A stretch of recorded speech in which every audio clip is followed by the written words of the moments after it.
International women's day के दिन school में भाषण प्रतियोगिता थी।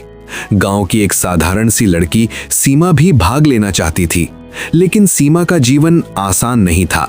उसकी मां सरस्वती दिन रात लोगों के कपड़े सिलती थीं। टूटी हुई सिलाई मशीन, धुंधली रोशनी और थकी हुई आंखें, यही उसकी दुनिया थी। पिता के गुजर जाने के बाद मां ही घर और बेटी दोनों का सहारा थी। सीमा रोज अपनी मां को देर रात तक काम करते देखती। कभी हाथ में सुई चुभ जाती, कभी मशीन अटक जाती, पर मां के होठों पर एक ही बात होती, मेरी बेटी पढ़ लिख कर बड़ा नाम करेगी। एक दिन सीमा ने अपनी मां से पूछा, मां, आप इतना कष्ट क्यों सहती हो? मां मुस्कुराई और बोली, बेटी, औरत मिट्टी की तरह होती है, खुद बिखर जाती है पर अपने बच्चों का भविष्य गढ़ देती है। वो बात सीमा के दिल में उतर गई। महिला दिवस का दिन आया। स्कूल का मंच सजा था।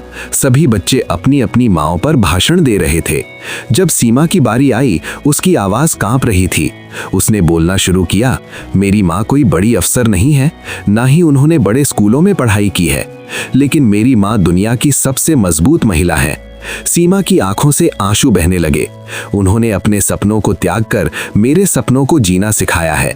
मेरी माँ ने मुझे सिखाया कि औरत कमजोर नहीं होती, वो परिवार की असली ताकत होती है। पूरा हॉल तालियों से गूंज उठा। भीड़ में बैठी उसकी माँ की आंखें भर आईं। आज पहली बार उसे लगा कि उसकी मेहनत सफल हो गई। सीमा ने प्रतियोगिता जीती, लेकिन मंच से उतरकर उसने ट्रॉफी अपनी मां के हाथों में दे दी और कहा, मां, ये आपकी जीत है, आप ही मेरी असली प्रेरणा हो। मां ने बेटी को गले से लगा लिया। दोनों की आंखों से खुशी के आंसू बह रहे थे। उस दिन सीमा ने समझ लिया, एक महिला सिर्फ एक इंसान नहीं होती, वो त्याग, प्रेम, शक्ति और प्रेरणा का दूसरा नाम होती है।